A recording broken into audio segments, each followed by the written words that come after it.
So you can see up here? Mm-hmm. Yeah. Okay. Yeah. Okay.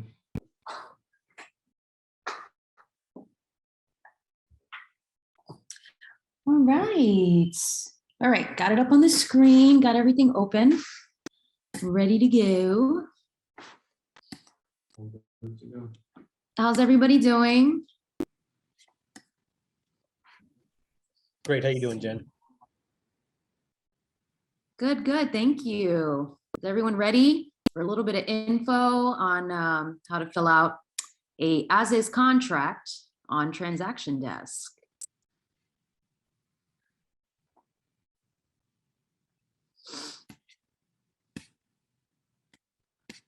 All right, guys. So I hope everybody is having an amazing Friday so far. Thank you for being here. I'm just going to give maybe 1 more minute for any latecomers that want to hop on, and then we'll go ahead and get started. I'm going to do this as if I'm submitting an offer for a buyer. So we're going to put our buyer's agent hat on today, as if we're representing somebody wanting to make a purchase here in Central Florida, where I'm at. I'm the branch manager for the downtown Orlando office here in downtown Orlando. And please feel free to unmute and ask any questions or throw your questions in the chat, and I will try to get to it when I can. I don't like to stop too often, but I will take periodic breaks to try and answer your questions. All right, guys?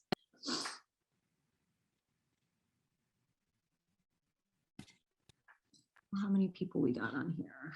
Doo-doo-doo. All right. Okay, everyone, let's go ahead and get started. I think I've given enough time for people to kind of trickle in. I have one agent here in the office as well, Eduardo. Whoop, whoop. Shout out to you for coming to the training. All right, so let's do this. There you are. Hey guys, how are Hi. you?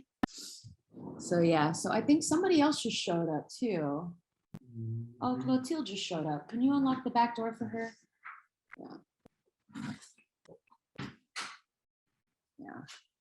Sorry guys, I have some agents showing up to the office. Hey.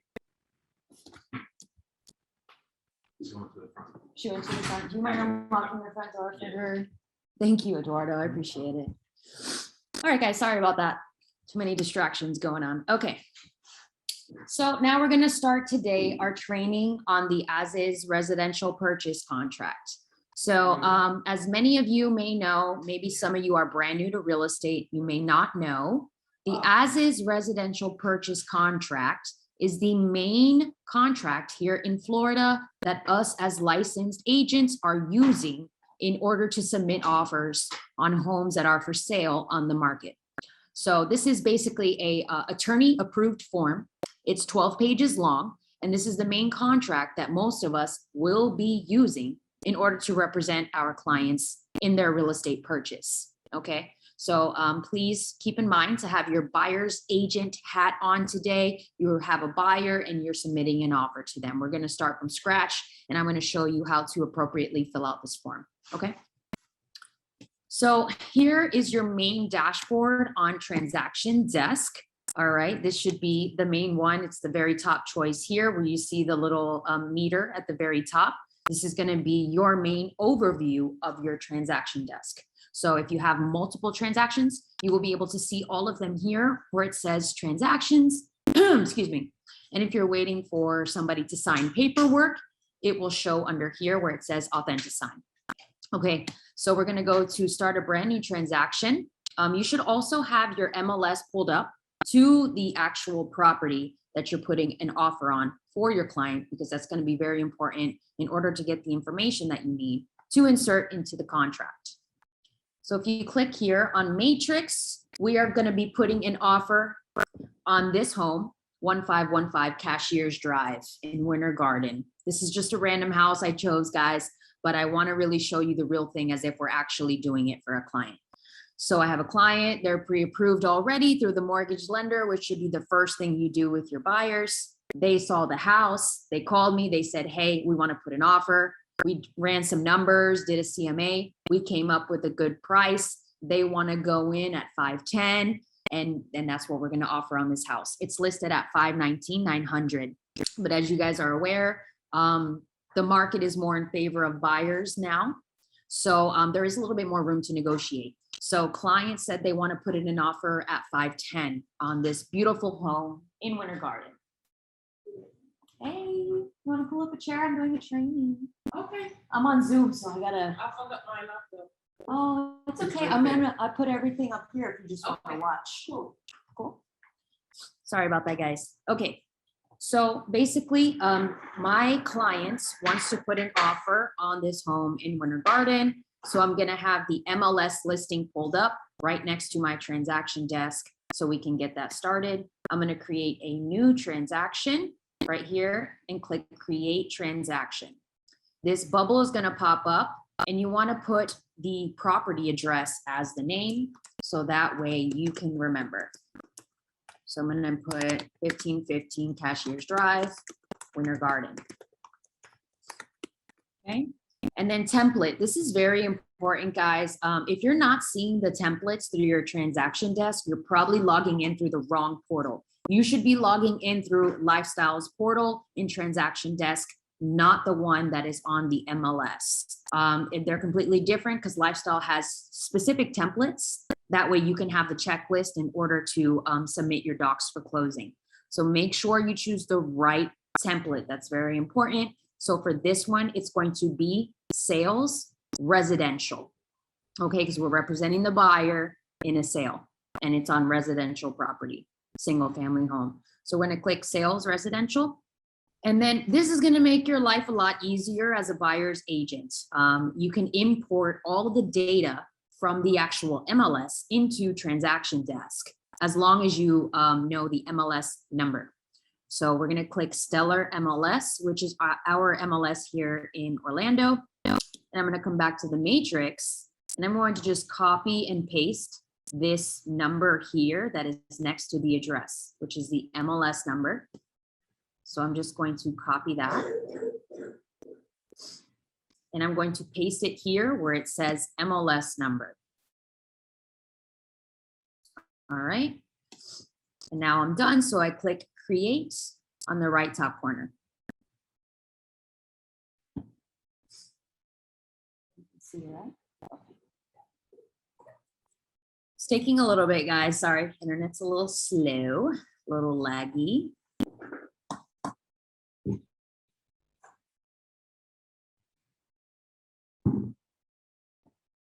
All right, so now we just created a new transaction. As you see, it imported the picture and all of the information here. So it's definitely going to make your lives a lot easier so that you don't have to do all of this manually. All right. So let me just move my window. I can't see. Okay. So if you see here on the right-hand side, you will have another dashboard here. Okay. So we are representing the buyer. So I'm going to click contacts here. And now it's going to have already certain information that is included here. So as you can see, it already has, give me 1 second, it keeps moving around. There we go. So as you can see, it already has who the listing agent is, who the selling broker is. It has the seller names here and my information here as the buyer's agent. The only person we are missing from this contact information that the system will not have is the actual buyer. So I always recommend to just go ahead and add, okay, and click create new transaction contact. And you're gonna wanna put your buyer's contact information here. So I'm gonna pretend one of my agents is my buyer. I'm gonna use your name already. Eduardo Villa Gomez, right? Yeah. Okay. So I'm gonna put here, Eduardo, sorry, I spelled your name wrong. Villa Gomez, fancy last name. Okay, so as you can see here, I'm putting him as my buyer, Eduardo Villagomez. He called me, he wants to submit an offer. So I'm gonna click here. Oh, we gotta put your email. What's your email?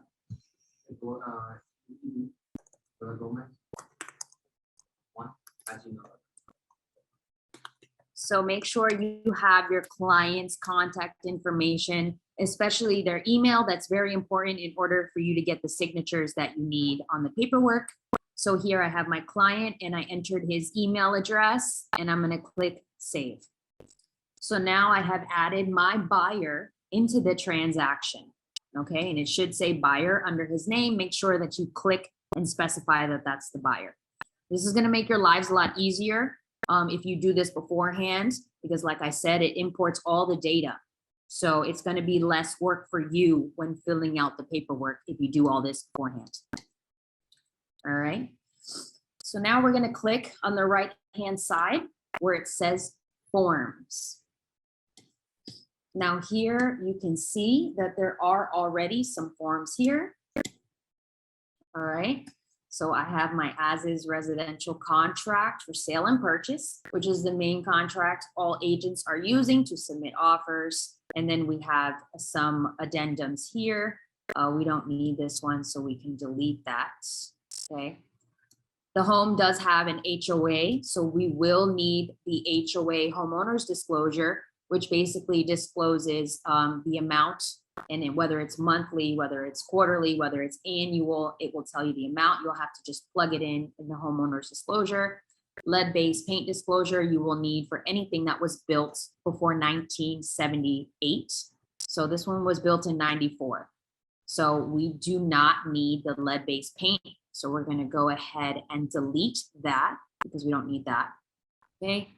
And just delete all these other things that it just added in there. We don't really need much of this stuff here. It's just the automated system adding these things in. Okay. So now we're going to click and open up the as-is residential contracts. Give it a minute because it's plugging in the info. Okay. So as you can see here, if you look, it already plugged in the information. You have the sellers here, Erasmo Diaz and Mary Perdomo, and then you have the buyer, Eduardo Villagomez here. All right, so make sure you are using your client's full legal name on these contracts. That's very, very important. So make sure you know what their legal names are. You know, if it includes a middle name, if they have two last names, if they go by something else that you don't know them by, make sure you know their full legal name, which means the name on their ID, on their passport, birth certificate, any type of government issued ID. Okay. So now that we have seller buyer information, you can scroll down, you can see it plugged in the address already here, where it says street address. And it plugged in the county, the tax ID, and the legal description. So it makes your life a lot easier when you plug in the contacts and the MLS number. So we're going to come down here in the part where it says D personal property. This is basically referring to what is going to be included with the sale. So basically it already includes in this paragraph, if you read it, range, oven, refrigerator, dishwasher, disposal, ceiling fans, light fixtures, drapery rods, blinds, window treatments, etc. So basically that means you do not have to put this in because it's already included in paragraph D. So you want to go back to the matrix just to double check and scroll down where it says interior information. Now, if you look where it says interior information, there should be a section that says appliances included. So right here, you can see it says dishwasher, disposal, dryer, electric water heater, exhaust fan, microwave, range, refrigerator, washer. All right. So this is basically everything that the sellers are including with the purchase of their home. So it's going to be typically under interior information on the MLS. All right, so I'm going to come back here under personal property where it says other personal property items included in the purchase. And I'm going to go ahead and add washer and dryer here, because those things are not included in the personal property, but the agent said in the MLS that the sellers are including the washer and dryer. So in order to protect my client and make sure that he does get that washer and dryer at closing, I'm going to just include it in the contract here just to be safe. All right. And if I want to add the microwave too, I can do that since it's not included in the description either. All right. So move on. Part E is if anything is being excluded, you might want to add it there. Okay. So now we're going to come to purchase price and closing. Number 2 is purchase price. So as I told you earlier, my client said he wanted to submit an offer at 510. So right here in purchase price, we're going to make sure we put 510,000. Okay. I always like to add the zeros, but it'll do it automatically. Okay. Now part A is very important. It's going to be about the escrow deposit. Okay. Everybody knows that a buyer has to submit an initial deposit in order to get some skin in the game and show the sellers and the listing agent that they're serious about their offer and that they want to move forward. So you definitely want to do at least 2 to 3% of the purchase price when it comes to the initial deposit. So let's just say the client and I discussed putting down 2.5% of that $510,000. So I'm going to multiply that by 0.025. I'm going to get $12,750. So right here in the initial deposit, I'm going to put 12,000, and we're just going to leave it at an even 12,000, just to make it a little simpler. Well, not 120. Well, all right. There we go. Okay. So here we have a purchase price of $510,000, and my client is going to be making a deposit to the title company in the amount of 12 grand. All right. So now here we also have to check a box, and we're going to check that it will be made within 3 days, which is the second box. If you click the first box, that means that they plan to pay the deposit as soon as the offer is accepted. A lot of the times, you know, things are negotiated on the weekend, so you will have to account for business days because there's no differentiation in the actual contract. So make sure you're accounting for that time and giving your client enough time to make that deposit, whether they have to drop off a check, wire the funds, you know, make arrangements, whatever it is. Just give them the time if they need it. So typically, you're going to want to give them at least 3 days to make that deposit to the title company. So if you leave it blank, you see here it already says it'll be 3 days. If you leave it blank, so you don't have to put 3, okay? Now we're moving on to escrow agent name. Now you're gonna come back to the MLS listing, and you're gonna scroll all the way to the bottom. It will say seller's preferred closing agent at the very bottom. And most listing agents will have this information here. If not, you might have to text them or call them and get that information, or maybe they haven't chosen one yet and you'll add that later on. So here they have the info. So we're looking at Blair Johnson Law. They have a law firm doing the closing. So I'm going to copy Blair Johnson Law here, and I'm going to come back to the contracts and paste it where it says escrow agent name. Then I like to do a little symbol and put the actual contact, which is Blair Johnson. Okay, so, and then we're going to come here to address and basically just copy and paste all of the title company information into the boxes. So it's at 425 South Dillard Street in Winter Garden, Florida. So I'm going to come back here and paste that information. And then put Winter Garden. Make sure you're separating it because it does give you little boxes. So you do have to separate it all. Otherwise, it's going to make the letters super tiny and you won't be able to read it. Okay. Just keep copying and pasting the info. This is important so that your client knows where all of their money is being held and where closing will be. So make sure they understand that they can reach out to these people. You should also be reaching out to these people during the transaction, making sure everything is going well. Okay. And then the email. Okay.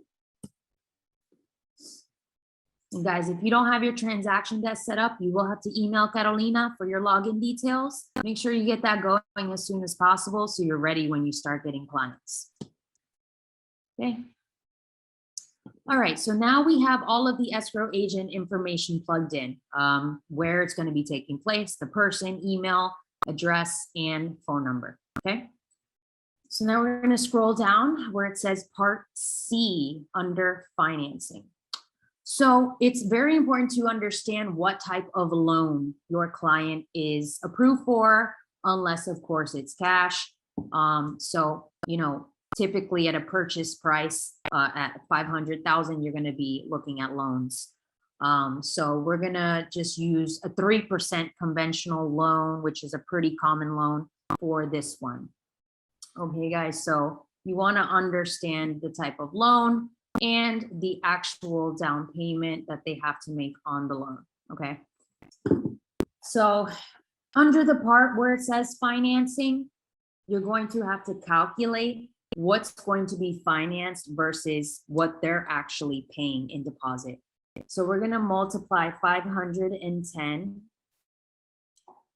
okay, $1,000 times 3%, which is their down payment. That's 15,300. So we're going to change this up here, their initial deposit, and put 15,300. So that's 3% of the purchase price. Excuse me. That's 3% of the purchase price because they are approved for a conventional loan at 3% down. All right. So make sure you're speaking with your lender and you're understanding what your clients are approved for, because you will need to know that to fill all this out. So he's putting 3% down, which is 15 grand. All right. And then financing here, in order to calculate this number, we're going to take the purchase price, 510,000, and we're going to subtract that down payment, which is 15,300. That is going to give us a remainder of $494,000 and $700. Okay, so basically, excuse me, guys. All right. So here we have a purchase price of 510,000. They are going to be putting 15 grand down in deposit. So the rest that will remain after that is going to be 494,000. All right. So basically this means that this is the amount that the lender is going to finance, because the rest is going to be put down by the buyer. All right. So actually, let's just say they're putting 12 grand down, like we originally said. And then the rest of that down payment is going to be calculated down here where it says balance to close in Part E. So basically, it's just splitting up the down payment from making the initial deposit to having to pay the remainder at closing, which is going to be $3,300 because they're putting down 12 grand in escrow. So as you may know or may not know, whatever they pay in initial deposit is going to be subtracted from their cash to close at closing. So basically that means this 12 grand is going to be held in title and will be applied to what they have to pay for down payment at closing. So this 12 grand will be held until closing and will be applied towards that $15,000 they have to pay for their down payment. So basically this 12 grand plus this 3,300 here is their down payment. Okay. And then the 494,700 is what's going to be financed by the lender. Okay. So move on to Part 3, time for acceptance. Let me stop, for a minute. Does anyone have any questions so far on what I've gone through?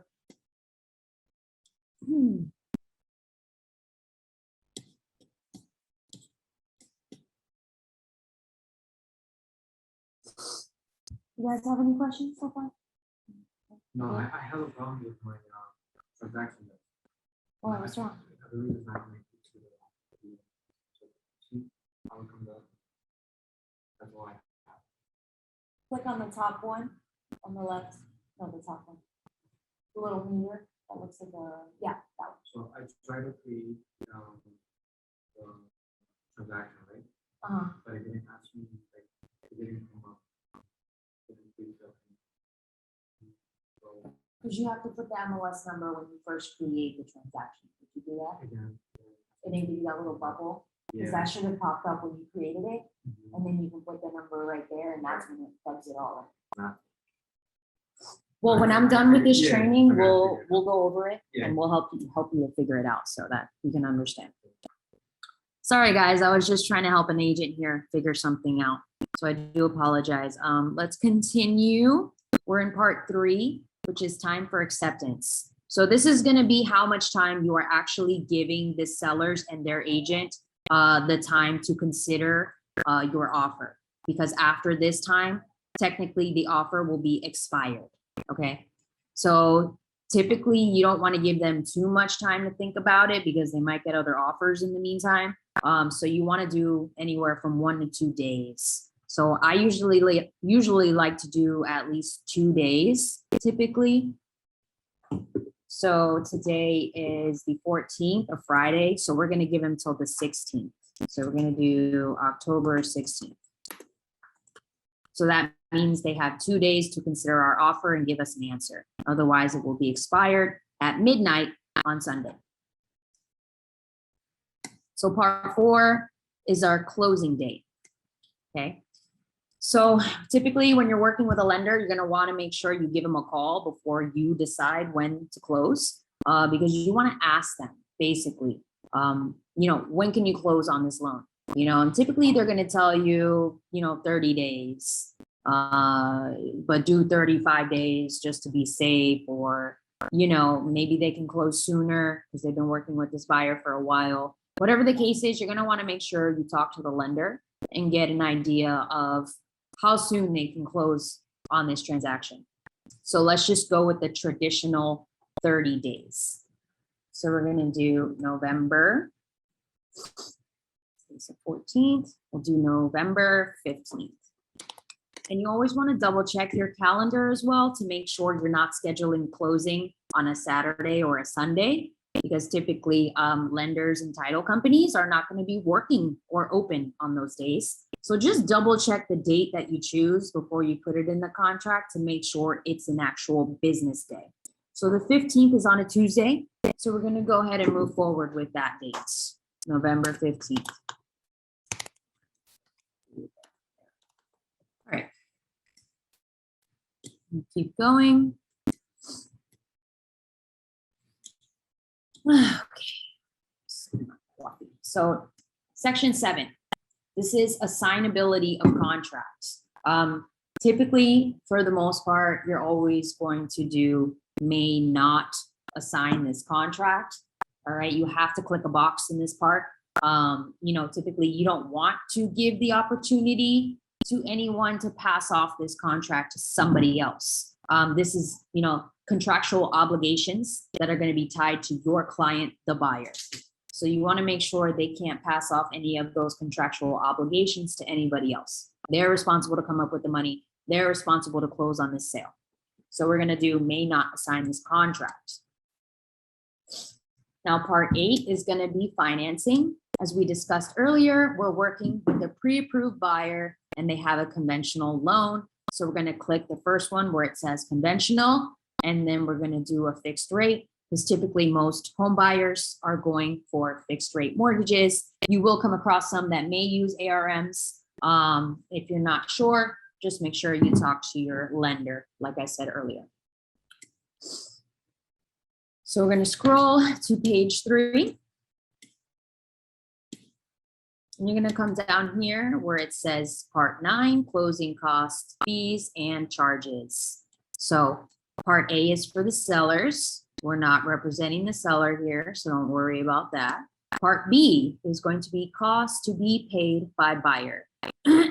This is where I like to add my $395 transaction fee, which I charge to all of my clients. So I'm just going to add in here $395 transaction fee.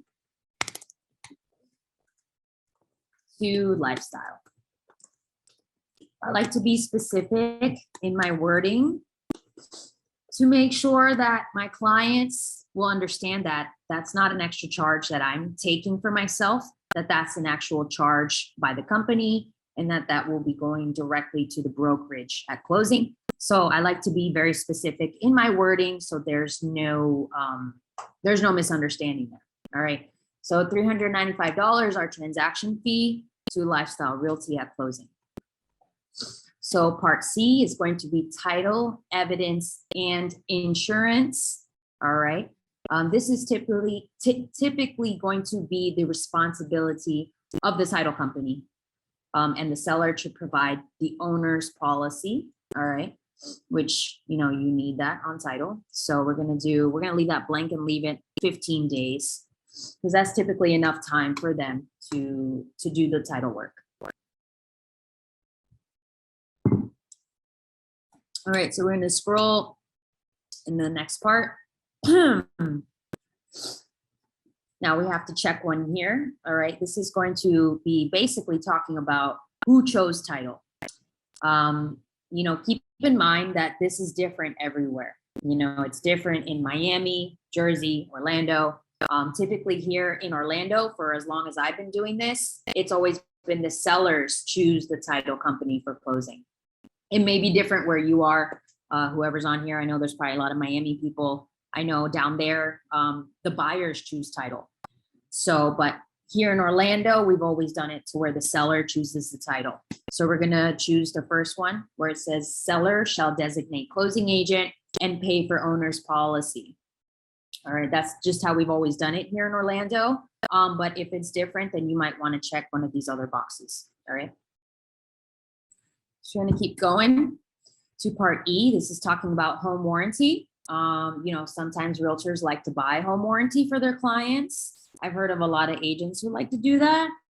But in this case, we are not getting home warranty. So we're going to put NA, which is the third box, which means non-applicable, and nobody's purchasing home warranty or offering home warranty, okay? So we're going to scroll down to part F, which is special assessments. Typically, the seller shall be responsible before closing and the buyer shall be responsible after closing, which is going to be choice A. All right. So we're going to keep going here. Okay, this is just talking about disclosures. Make sure you understand which disclosures to include in your contracts as well. For example, the most popular is homeowners association and lead-based paint disclosure. You have to disclose of those things. Just make sure you understand that so that you release yourself from all liability. All right. And seller's disclosure obviously is a big one too. That should be provided by the seller and the listing agent in order for the buyer to review it and sign off on it as well. Okay. So you're going to come to part 12 here, which is property inspection, AKA right to cancel. Typically, this is going to be the period where the buyer can do their due diligence on the property and get any pertinent inspections that they may need. You're going to want to get a professional inspection. The lender might require a 4-point inspection, wind mitigation inspection, a WDO, which is wood destroying organism inspection, especially if you're with a VA client, they do require WDO inspections. So you're going to want to make sure you give enough time to yourself and the buyer to perform all of these inspections as needed. You will also need to give time to receive the report back and review it with the buyer and negotiate any repairs or concessions that are involved, with the inspection. So typically right now in this market, the common time frame is usually 5 to 10 days. And you need to get on it right away. As soon as the sellers sign the offer, you need to be calling and scheduling those inspections, because it's going to take time to get the reports back. It's going to take time to review it, possibly negotiate again. So make sure you give enough time here on the contract to do that with your client. So I'm going to put here 7 days. So I'm going to give us a week. So that gives us a week to call somebody or call multiple people, schedule those, have them go out, do the reports, and so on and so forth. Okay. So we're going to continue on to the next page. There's really not anything to fill out in these parts, but you still want to make sure you understand what the contract consists of because, you know, clients want to understand what they're signing. And it is 12 pages long. So you want to make sure you understand what's in this contract. So if you have to open up a blank one, save it on your computer, review it on your own time, I suggest you do. Okay. So keep scrolling. Right, it's talking about every possible situation. So there's a lot of them, you know. So we're going to come down here where it says addenda and additional terms. This is going to be talking about any disclosures or addendums that you will be including with your offer. So as you know, this home has a homeowners association. So we're going to click that one because we will be including the homeowners association disclosure with the offer. So if we were to include an appraisal contingency because the buyer doesn't want to pay over the appraised amount, then I would click the appraisal contingency.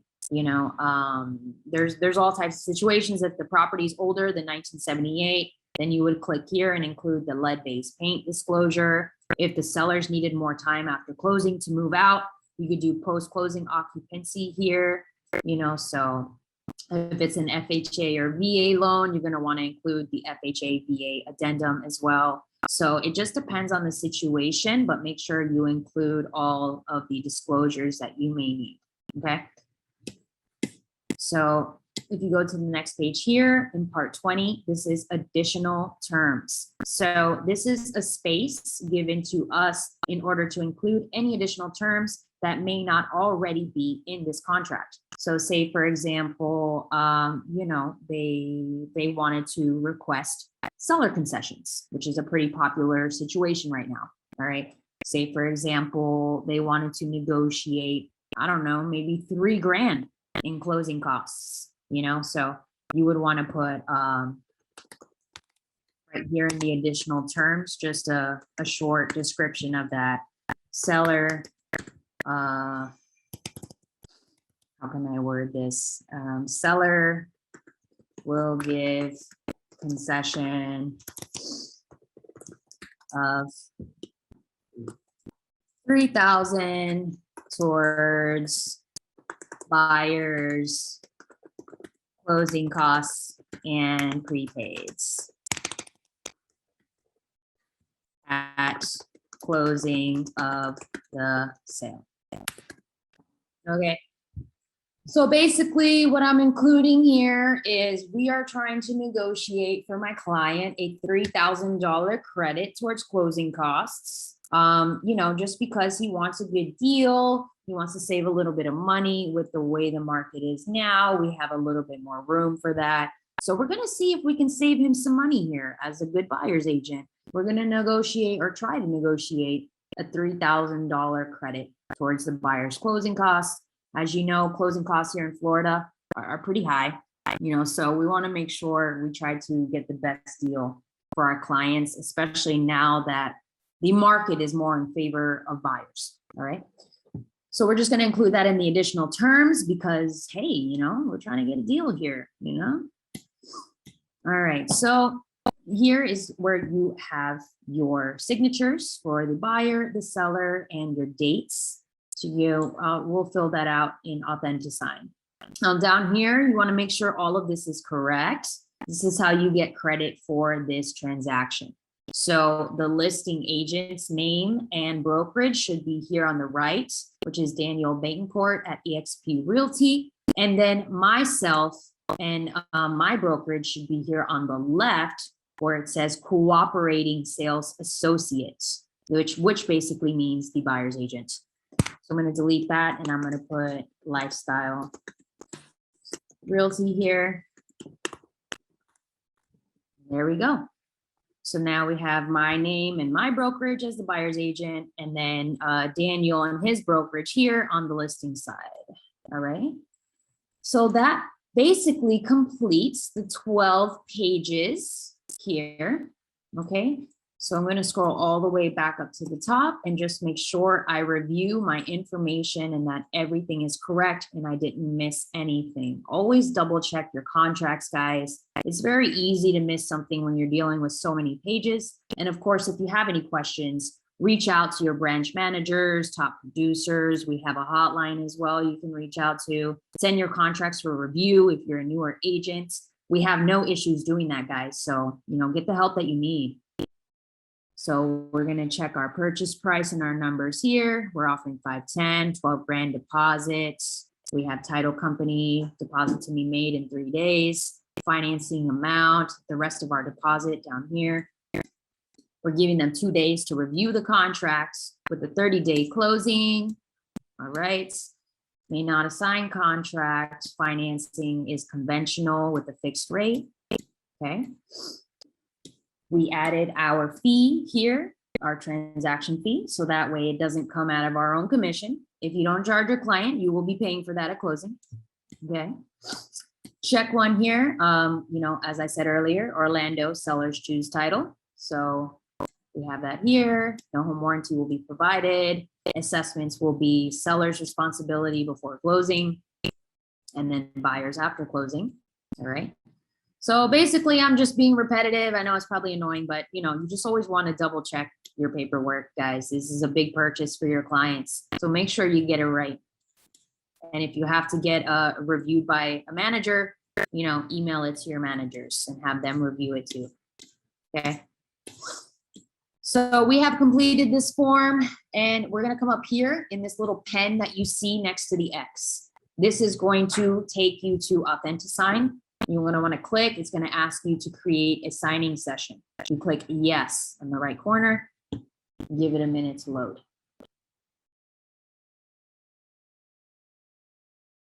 All right. So now it has taken us to AuthentiSign. Now this is fully integrated into Transaction Desk where you can send all of your paperwork to your clients right through the same system. So pretty convenient, guys. Now you're going to click open step 2, which is showing us all of our people that are involved in this transaction. Obviously, we will only be clicking the buyer's information because that's who we're sending the paperwork to. So choose whoever you're sending the paperwork to, which is Eduardo Villagomez, my client. And then we click add. Yeah, you're buying a really nice house, man. So I'm going to click add here. And it's going to plug in Eduardo's info so that we could send all of the paperwork to him. All right, so as you see here, it has Eduardo here as a signer. Now we're gonna click open step 3 by clicking the plus button. And you see here, it already has our as-is residential contract that we just filled out. So if you want to go ahead and add extra documents like the HOA disclosure, maybe an appraisal contingency, whatever else is included in the situation, you can do that by clicking add documents. And then you can look for the documents that are already on there. So if I click here, it'll show me the other documents that have been directly uploaded from the MLS into Transaction Desk. So I can click here and add the homeowner's disclosure into the actual paperwork, okay? And all I got to do is click add right here in the top corner. And voila, now you have another document and it will merge these documents together into one file to make it a lot easier to send out for signing and also to send it to the other agents for review. So it's pretty convenient that it merges everything together like that. So you don't want to do it separately. You want to make sure you have it all here, okay? And then you want to click the plus button on step 4, which is design. So design is going to be where it merges the documents and where you can add initials and signatures for signing. Okay. So you see here, our document is filled out. And if you put the correct contact info, it will plug in everything for you. So the system does a lot of the work for you guys. This should be very, very streamlined. So here you can see on the left-hand side where it says buyer's initials, it has put Eduardo's initials here. on the left-hand side. If you have two buyers, then it'll have two boxes here. Or if you have two sellers, then there will be two boxes for the sellers here if you're representing, the sellers. So yeah, so we're representing buyers. So if we have his initial here, just scroll through and make sure that each initial has a box at the bottom. All right. So we keep scrolling, make sure there's an initial box in the bottom of every single page. The systems are never perfect, so just double check. Okay, boom, boom, boom, boom, boom. All right, so we're on the last page here, page 12. There should be a signature box here and an auto date over here. So make sure, guys, that you get that signature on the very last page. It's very important.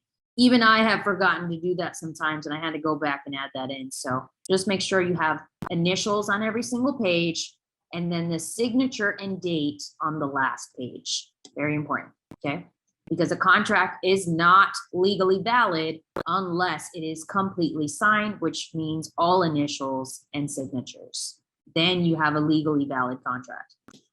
So this is not even legally valid until the seller sign it, because it's missing seller signatures. But that would be on the listing agent side to get that done, okay?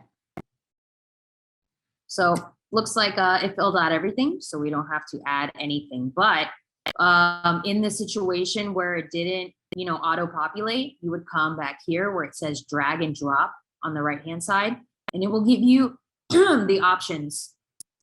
And you can do sign here, which will give you a signature box that you see here.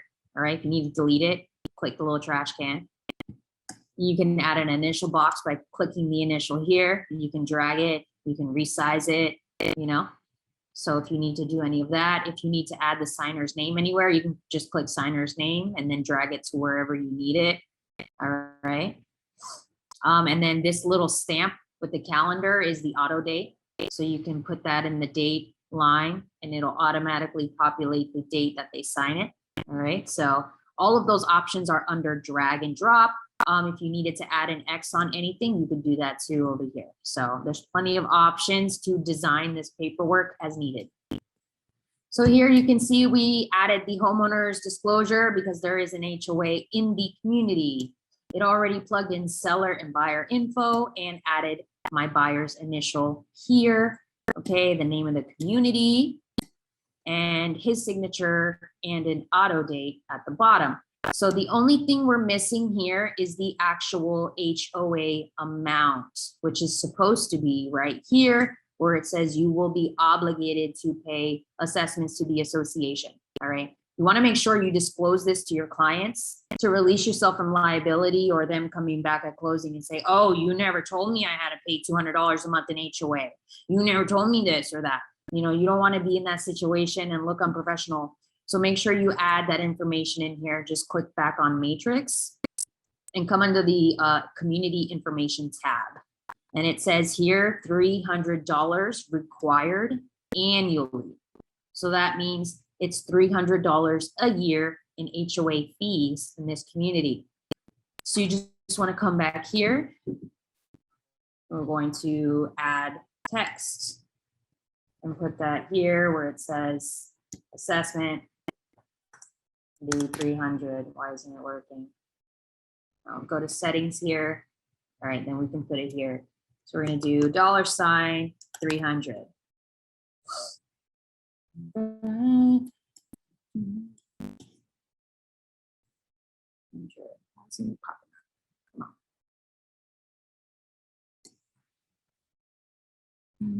Hello.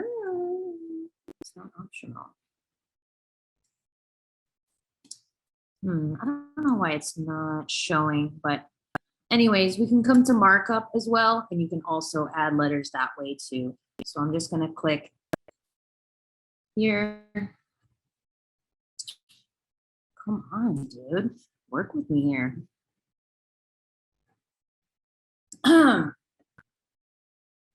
Give me 1 second.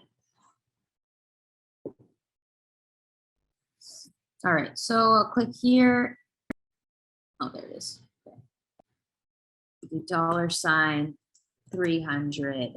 and then just minimize it a bit because it's kind of big. All right. So I just added the amount, which is $300. I'm going to click again and then put annually right here.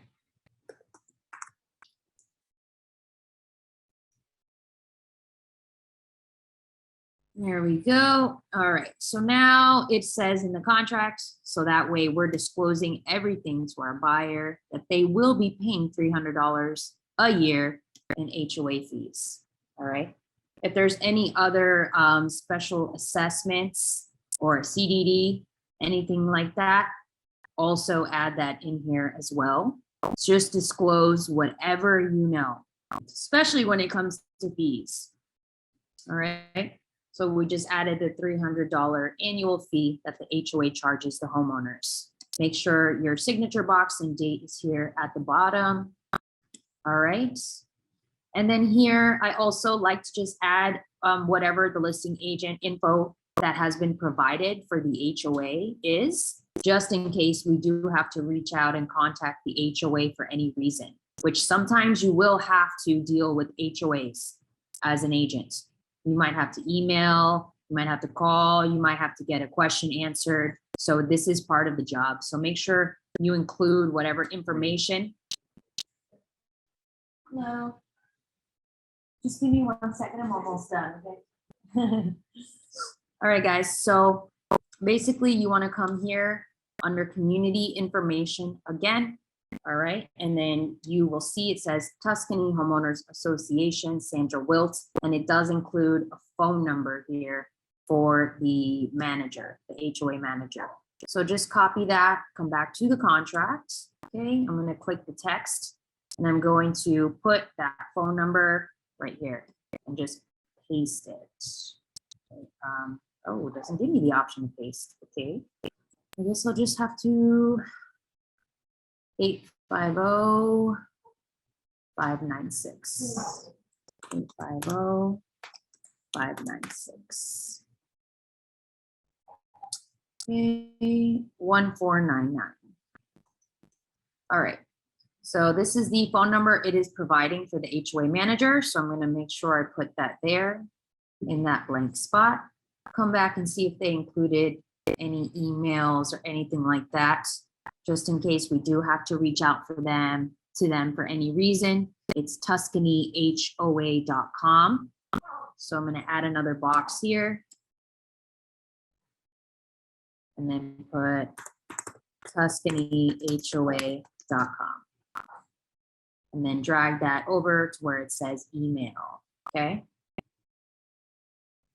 And if there's a website, you're gonna wanna include the website as well. Anything, any type of contact info basically is the most important part for that section. So we have www.tuscanyhoa.com. So add another text box and then put TuscanyHOA.com. And then put it in that last line right there, okay? So as you can see here, we added the HOA's phone number, their email, and their website, all right? Just in case we do have to reach out to them. We're also disclosing this information to the buyer so that they have it for themselves in their records for any future reference. Okay, so basically that's it. We've finished filling out the HOA disclosure and the purchase contract. So we're gonna come up here and click next at the top. And it's going to ask you if you want to send the invitations or if you want to customize them. I usually don't, but you can if you want. And then just click send invitations. And that's it. Now your documents are out for signing. All right. You can put it in a specific order if you have multiple signers. If not, it will show you when your client viewed it. And then it will tell you when the documents are complete, and it's all through email. So make sure you have your correct email in the settings of Transaction Desk so that you can see when your documents are being viewed and when your documents are being sent. It will send you an email saying documents have been completed, and then it will also have the attached documents signed right there. Or you can go back in the system and download it. But typically it's a lot easier just to download it from the email. That way you can attach it to an email with the pre-approval letter and send that over to the listing agent when it's ready. All right. So typically that's how you do it. Obviously you can find the listing agent's information on the MLS listing. So you're gonna go to the very bottom. Give it a second. So it'll say in progress. So basically that means you're still waiting. They haven't viewed it, they haven't signed it. So if you come down here, you will see the listing agent's email, daniel@teambatencourt.com. You copy and paste that email, start a brand new email, download the contract once it's signed, attach it to that email. Also download your proof of funds or pre-approval letter, I'm sorry, and attach that to the email as well. Okay, and then write a short description of your client. I represent Eduardo Villagomez. He's a pre-approved buyer. He fell in love with this house. He wants it for him and his family, and he's ready to move forward as soon as possible. We would love to negotiate something, you know, and then send it over. And that's it. You just submitted an offer for your client on a home. And then all you can really do is, you know, follow up. A little trick I like to use as well is I like to ask my lender to reach out to the listing agent. So say, for example, I'm working with a guy named, I don't know, Jose. I reach out to Jose. I say, hey, Jose, we just submitted the offer for Eduardo. Is there any way you could give the listing agent a call and just kind of talk up the client a little bit, you know, schmooze him a little bit, you know what I mean? So yeah, so give him the information for the listing agent, which would be right here under list agent sell, and pass that over to your lender and say, hey, can you reach out to them? You know, say some nice things about the buyer, say some nice things about me, you know, talk us up a little bit, and confirm that they're qualified and that they can close at the time they say they can close. A lot of the times people don't do this, and it's just doing that little extra step that shows the listing agent and the sellers that you're the right person, that you're the right people for the deal, you know, the right people for the house. Sometimes just these little steps will get you, you know, to get your offer accepted, because the sellers, they want to know that the financing is solid, you know, and they want to know that they're going to be working with the right people. So just, you know, make sure you take these extra steps in order to get your offer accepted. So it'll help a lot. All right. All right. So basically that's it. I'm going to wrap it up here. But I just want to kind of open things up. If anybody has any questions, you can unmute or you can drop it in the chat. So let me know.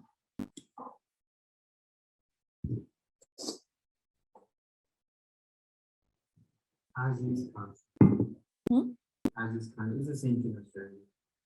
Is it called as is contract? No, in Jersey, it's just residential versus. Oh, really? Literally. Okay. But I thought it as is because we put in provisions, right? If the buyer wants to buy the house without waiving the contingency of inspection and appraisal, we put in the extra provision, we put as is. Oh, I So see. There's not an as is contract. So that's why I'm like, I was curious. I'm like, what is Interesting. as is? Yeah, we here in Florida, it's That's- like separate contracts for everything. Right. Yeah. But So, but for the most part, most people are using the as is contract. as is. Yeah, it's definitely the most popular one, because a lot of the times the sellers don't even want to do repairs or nothing like Right. that, you know. Okay, well, I guess I'll wrap it up here then, since nobody has any questions. Thank you guys so much for being here, for learning a little bit. I hope that it was helpful to you all, and have a great weekend. Get out there, do some virtual tours, stay motivated, go meet some people, go mingle with top producers, you know, make phone calls. Exactly. Do some cold calling, do some door knocking, get out there, guys. Anyways, have a great weekend. See ya.